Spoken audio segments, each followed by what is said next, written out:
And first this morning, Florida Governor Ron DeSantis continues to fight the power grabs, ineptitude, and unconstitutional rulings of this White House. Earlier this week, he called the Florida legislature back for a special session to address the federal vaccine mandates to create protections for Floridians who risk losing their jobs. He is also looking to help alleviate the supply chain logjams in California by offering companies incentive packages to reroute their ships to Florida's ports.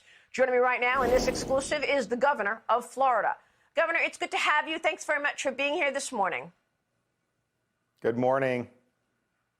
Tell me first about the log jams that we're seeing in California. We've got about 160 ships sitting there idle, unable to drop off products. That's why we've got empty shelves across the country. What can you do in Florida?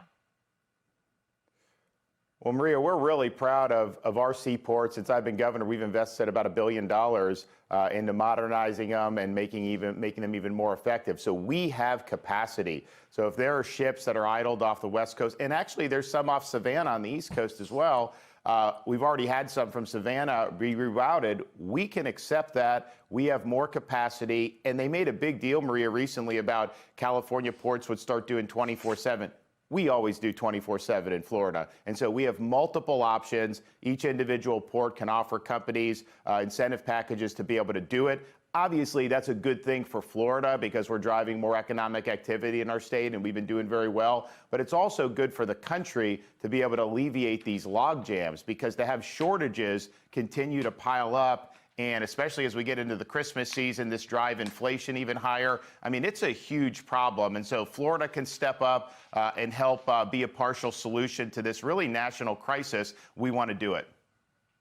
So tell me more about the economy in Florida. You said that you have been creating jobs. You know, there were reporters mocking you over the last 6 months for your stance on ensuring there was freedom and liberty for Floridians, and yet now we turn around and we see what's happened in Florida with job creation. What can you tell us?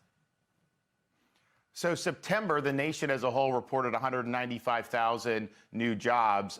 Florida's, the state numbers came out this past week. Florida's share of that was 84,500 out of the 195,000. If you look at August 2021 and look at our hotel revenue compared to August of 2019 pre-COVID, we were up 11% over that. The nation as a whole was down 5% compared to 2019 pre-COVID. And so we have been able to protect hundreds and hundreds of thousands of jobs, thousands of small businesses, and we've provided more and more opportunity. We have 400 to 500,000 job openings right now in Florida. You go back when COVID first started, everyone thought because we have such a service-based and tourism-based economy that we would be having massive problems for years to come. And we were able to make sure that we protected people's right to work and businesses' right to operate. And the result is we've really been leading the way now in terms of these economic numbers, even in the face of a lot of hostile trends coming out of Washington, D.C. Yeah, and we haven't seen any of those hostile reporters report on any of the facts in Florida that you're talking about. Look, the president is still trying to, cut down the power of governors. Last week, he said that he would send the National Guard in there to help with the supply logjam, and then the White House had to walk it back. So I ask you, because the National Guard is the purview of governors, the White House is saying requesting the use of the National Guard at the state level is under the purview of governors. And we are not actively pursuing the use of the National Guard on a federal level after he said he would. Would you, Governor DeSantis, consider the National Guard? Well, we have the logistical know-how and capacity with our ports. So if the supply chain, you can bring it, we'll handle it. There will be no need to do that in Florida because we're modernized. We're ready to go. If you're going to start talking about National Guard, what he should be doing is sending them to the southern border to get that under control, because that's a catastrophe. Month after month, we see 100, 200,000 people coming illegally. He inherited a policy under Donald Trump, which was effective, and now it's a total disaster. And so he's always criticizing governors. He's criticizing Florida, Texas, but that's his job to secure our country, and he's failed to do so.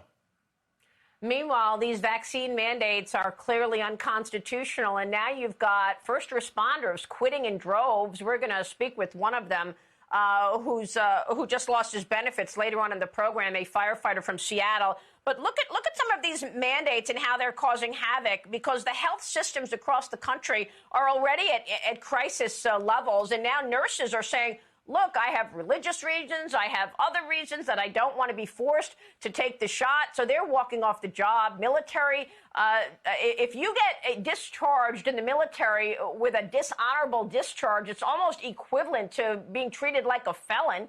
You can't work again. Police unions are resisting.